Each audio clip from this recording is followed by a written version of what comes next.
அனைவருக்கும் ஜெய் பீம். நன்றி சீமான் அண்ணா. Height பத்தலையா? Okay, இப்போ கரெக்டாக இருக்கும்னு நினைக்கிறேன். சீமான் அண்ணனுக்கு நான் முதல்ல நன்றி சொல்ல கடமைப்பட்டிருக்கேன். நிறைய பேர் கேட்பாங்க, நீங்கள் என்ன இந்த மேடையில் இருக்கீங்கன்னு. நேற்று நைட்லேருந்து ஒரே பிரச்சனையாகவே பண்ணிகிட்டு இருந்தாங்க நாம் தமிழர். என்னன்னா, நான் காங்கிரஸ் மேடைகளில் இருந்திருக்கேன், நிறைய தடவை இருந்திருக்கேன். ஏன் ஒரு வடநாட்டு பண்டிட் பார்ப்பனருடைய மேடையில் இருக்கீங்கன்னு யாரும் கேட்கல. அது ரொம்ப இயல்பாக எடுத்துக்கிட்டாங்க. ஆனால் ஒரு தமிழர் ஒரு ஒடுக்கப்பட்ட சமூகத்திலேருந்து வரவங்களுடைய ஒரு கட்சியில் இருக்கும்போது ஏன் போகிறீங்கன்னு கேட்குற ஒரு விஷயம் இருக்குல்ல, அதை விட பெரிய பார்ப்பனியம் என்ன இருக்க முடியும்? ஒரு கட்சியை நீங்கள் ஒரு தீண்டத்தகாத கட்சியாக பார்க்குறீங்க அப்படிங்கும்பொழுது அது எவ்வளோ பெரிய ஒரு அவமானம். நீங்கள் எல்லாம் என்ன சமூக நீதி பேசுகிறீங்க? எனக்கு நாம் தமிழர் வெண்ணிலா சுற்றுச்சூழல் பாசலோட கிட்டத்தட்ட ஒரு 2 வருடமாகவே ஒரு தொடர்பு இருக்குது. ஏன்னா நான் காட்டுப்பள்ளி துறைமுகத்திற்கு எதிராக போராட்டம் செய்தப்போ இவங்களும் அங்கே கூட இருந்தாங்க. அப்போ தான் சுற்றுச்சூழல் குறித்து, ஏன்னா சுற்றுச்சூழல் வந்து சும்மா ஒன்றும் இல்லை.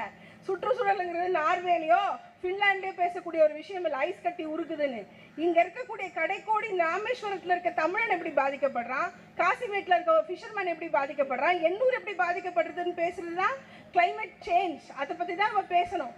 அது குறித்து அதில் அதிகமாக பாதிக்கப்படுறது ஒடுக்கப்பட்ட சமூக மக்கள். நம்ம சொல்லக்கூடிய தலித், பகுஜன், ஆதிவாசின்னு சொல்கிறோம்ல, மீனவர்கள், பட்டியல் சமூகத்தினர், இவங்க தான் அதிக பாதிப்படுறவங்க. அதை பேசக்கூடிய ஒரு அரசியல் அறிவு நான் வேறு எந்த கட்சிகளிடையும் பார்க்கல. எனக்கு நாம் தமிழர் கிட்ட என்னால அதை ரிலேட் பண்ண முடியும்.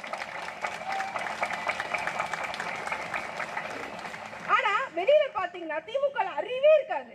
ஆனா இந்த கட்சியை பார்த்தா அறிவே இல்லாம பேசிட்டு இருப்பான். இந்த மதிவதனி ஒரு தடவை சொன்னாங்க, உங்களுக்கு எல்லாம் புக்ஸை பத்தி என்ன தெரியும்? எனக்கு ஒரு சிரிப்பா வந்துருச்சு. ஏன்னா அடிமையா பெண்ணியன் அடிமையானாலும் பெரியார் வந்து ஒரு புக் எழுதினாரு. அடிமையாக வாழ்வது எப்படின்னு திமுக காரங்க ஒரு புக் எழுதுறான், கொத்தடிமையாக வாழ்வது எப்படி அப்படின்னு. ஆனால் நான் எனக்கு தெரிஞ்ச வரைக்கும் நாம் தமிழர்ல அதிகமான புத்தகம் படித்து எந்த ஜியோ பாலிட்டிக்ஸ்ல இருந்து, என்விரான்மெண்ட் பாலிடிக்ஸ் மட்டும் இல்லை, ஜியோ பாலிட்டிக்ஸ்ல இருந்து தொழிலாளர் விஷயத்துல இருந்து எல்லாம் பேசக்கூடிய தகுதியும் அறிவும் நாம் தமிழர்களுக்கு இருக்கு. குறிப்பா இங்க இருக்கக்கூடிய பெண் தொண்டர்களுக்கு இருக்கு. டோக்கனிசம் சொல்லுவாங்க, நீங்க என்னப்பா ஆட்சிக்கு வர மாட்டீங்க, டோக்கனிசம், அதனால பொம்பளைங்களை முன்னாடி நிறுத்துறீங்க. பெண்கள் சிறந்த நிர்வாகிகள் என்று சொல்லி பெண்களை முன்னால் நிறுத்துறது ஒரு ஆண்மை வேணும், அதற்கு ஒரு மனசு வேணும், அதற்கு ஒரு சமூகம் வேணும்.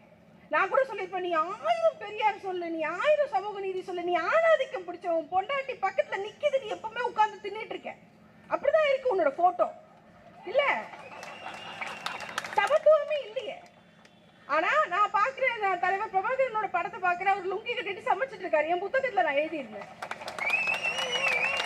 சமத்துவம் அப்படி இயல்பா வரணும்ல, சொல்லி கொடுத்து வரக்கூடாது. இவர் தான் எங்களுக்கு சமத்துவத்தை சொல்லி கொடுத்தார், எங்களுக்கு அப்படி கிடையாது. நான் வடசென்னை சேரியை சேர்ந்தவன், நானே என் புருஷன் வாடா போடான்னு தான் கூப்பிடுவேன், வந்து சோறு போடு, என் புருஷனாலே சோறு போடுவான்.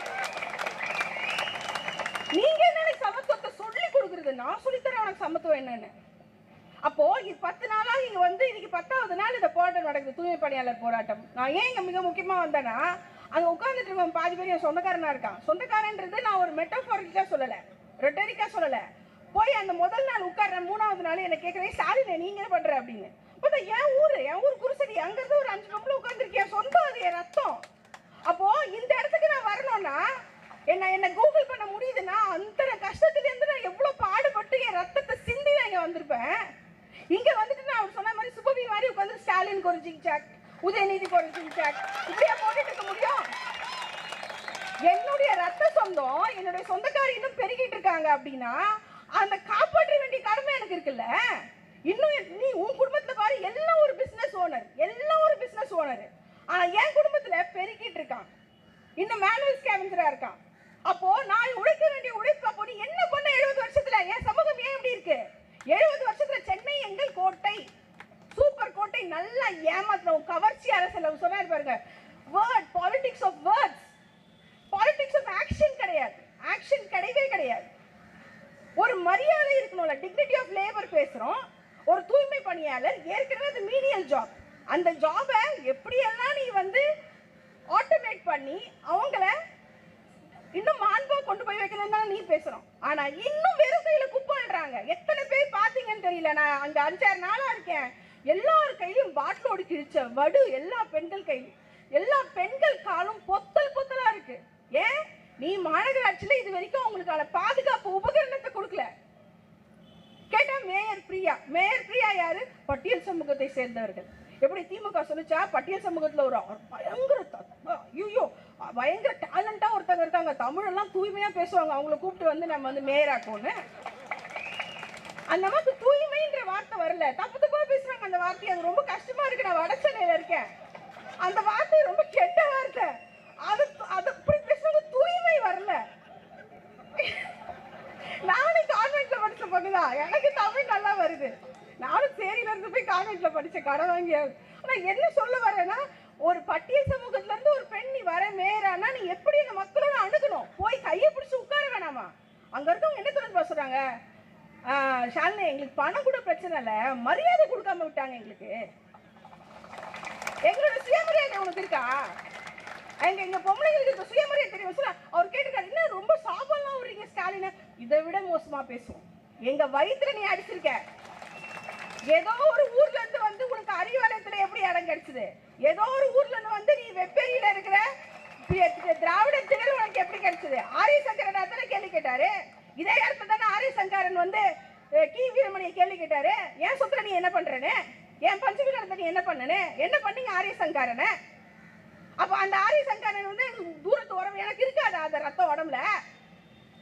அப்போ ஒரு முறையும் எங்களை குப்பை, அதாவது நீ தான் குப்பை அள்ளணும், ஆனா உனக்கு நான் சம்பளம் கொடுக்க மாட்டேன். இன்னொருத்தங்கிட்ட போய் நீ சம்பளத்தை பிச்சை எடுத்து வாங்கிக்கோ. உடனே நான் சென்னையை சுத்தம் பண்றேன் 40 கிலோமீட்டர் தூரத்துல போட்டுருவேன். நீ 40 கிலோமீட்டர் பஸ் பிடிச்சி கண்ணகி நகர்ல இருந்து செம்மஞ்சேரியில இருந்து இல்ல எண்ணூர்ல இருந்து வந்து இங்க பெருகிட்டு போ. இதை விட ஒரு ஆணவம் இருக்க முடியுமா? எல்லாம் யாரு? பூர்வகுடி தமிழ் மக்கள். இப்ப நிறைய பேர் நினைச்சிட்டு இருப்பாங்க, என்ன இது ஒரு மொழி பேசுற மக்கள் தான் இந்த வேலையை செய்யறாங்கன்னு. இல்ல, பறைய செய்யறாங்க இந்த வேலையை. அப்படி இருக்கும் பொழுது என்னுடைய சொந்தம் செய்யும் பொழுது நீ எனக்கான பாதுகாப்பு மரியாதை எதுவுமே இல்லையே. நான் மனுஷன் இல்லையா? என்கிட்ட பேச மாட்டியா நீ? என்கிட்ட பேச மாட்டியா நீ? தமிழ் ஜனத்துக்கிட்ட பேச மாட்டியா? முதல்வர் எம்என் ராஜா வீட்டுக்கு போயிட்டு இருக்காரு. அதுல காலை வயசு கட்டான சைசாதம்மா பாட்டு. அது அந்த அம்மா வீட்டுல போய் உட்காந்து நீ காப்பி குடிச்சிட்டு இருக்க. சார் மேக்கப் என்ன சொல்லுவானுங்க, மேக்கப் போடுற. நான் சொல்றேன், நீங்க மேக்கப் கம்மி பண்ணுங்க சார். கம்மி பண்ணிட்டு அந்த டைம்ல வந்து எங்க மக்கள் கிட்ட நீங்க பேசுங்க. பண்ணலாம், தப்பு கிடையாது.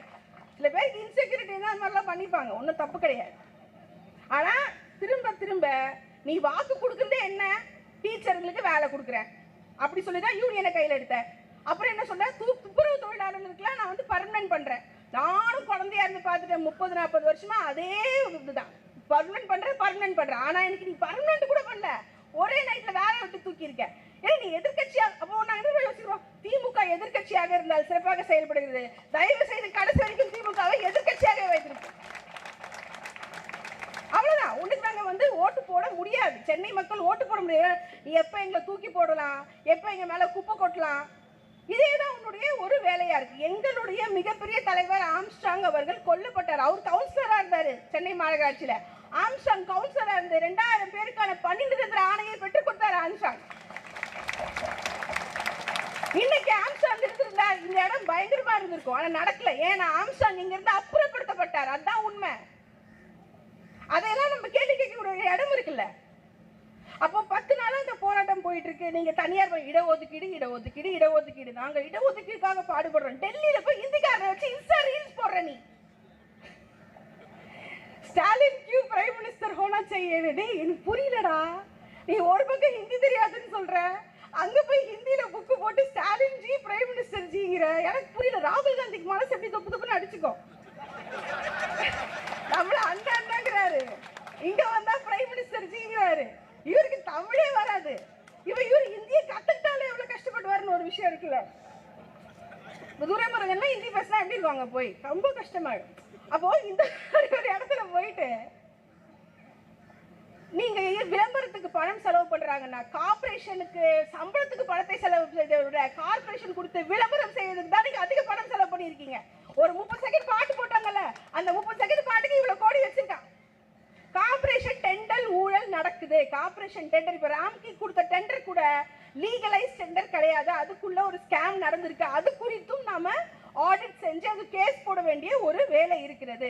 அப்போ நீ பெண்களை நீ வந்து குமரகுருபரன் சொல்லியிருக்காரு, பெருக்கிறவங்களெல்லாம் உள்ள விடாதீங்க.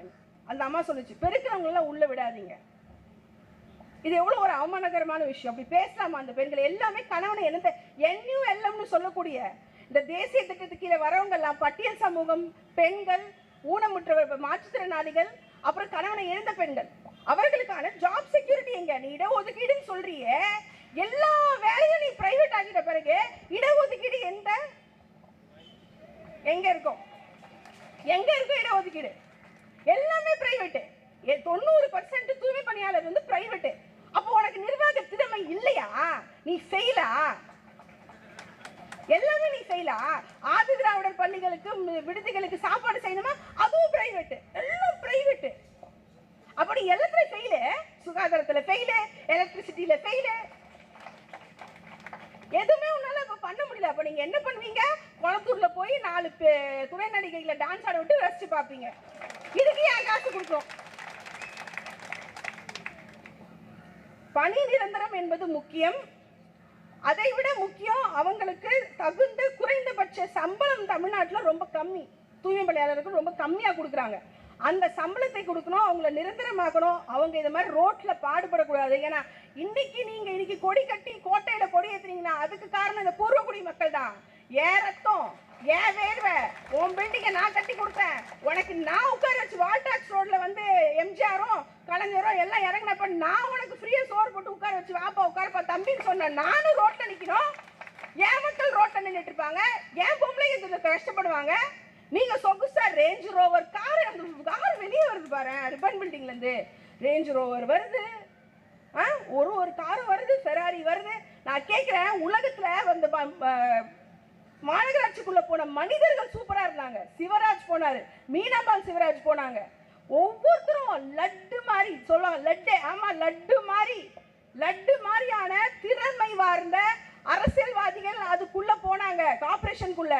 ஆனா இன்னைக்கு விலை உயர்ந்த கார் வெளியே வருது, உள்ள இருக்க மக்கள் மலிவானவர்களாக, அறிவில்லாதவர்களாக, மனிதர்கள் குடித்து கொஞ்சம் கூட ஒரு கருணையற்றவர்களாக இருக்காங்க. அதனால I'm not going to take much of a time.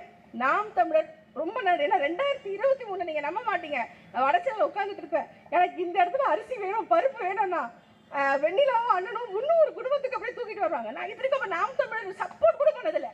நான் சப்போர்ட் பண்ண கட்சி வேற, நான் சப்போர்ட் பண்ண கட்சி வேற, நான் பேசின கட்சி வேற, நான் அண்ணன் ஓடின கட்சி வேற. ஆனா ஒரு முறையும் அந்த கிராசரியில இருந்து, நைட்டில இருந்து, பெண்களுக்கான உள்ளாடையில இருந்து வெண்ணில தூக்கிட்டு ஓடி வர வட சென்னைக்கு இந்த 2 வருஷமா அதுதான் செஞ்சிட்டு இருக்கு, நாம் தமிழர் செஞ்சிட்டு இருக்காங்க. இன்னைக்கு நான் கூட அன்னைக்கு 3 நாள் நைட்ல போலீஸ் நிறுத்துறாங்க, வந்து சம்மன் கொடுத்துட்டு மக்கள் பாவம்னு, அக்கா அவங்க பசங்க அங்க இருக்காங்க, அப்புறம் ஃபாசிலுக்கு ஃபோன் பண்ணி கேட்டாங்க, நாங்க இருக்கிறோம் அக்கா. அந்த தைரியத்தால தான் இங்க அவங்கள விரட்டல. இல்லைன்னா பஸ் அன்னைக்கு வந்துருச்சு, நைட்டே வந்துருச்சு, 3 நாள் நைட்டு முன்னாடியே பஸ் வந்துருச்சு.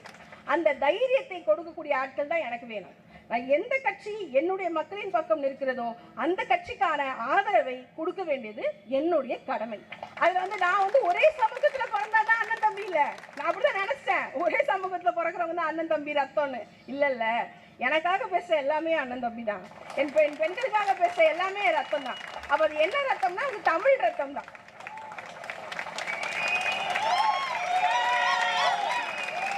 அது நான் வந்து முகஸ்துதிக்காக சொல்லலை. நான் கடைசியாக ஒரு விஷயம் சொல்லிக்கிறேன். போன வருஷம் யூனிவர்சிட்டி ஆஃப் சதர்ன் கலிஃபோர்னியாவிலேருந்து ஜேர்னலிசம் ஸ்டூடெண்ட்ஸ் வந்திருந்தாங்க. 1 மாதம் அவங்களுக்கு கிளாஸ் எடுத்தேன். அவங்க மெயினாக வந்தது கேட்ட நான் ஒரு அரசியல்வாதி பற்றி பேசவே இல்லை, ஆனால் அவங்க கேட்டது ஹூ இஸ் மிஸ்டர் சீமான்.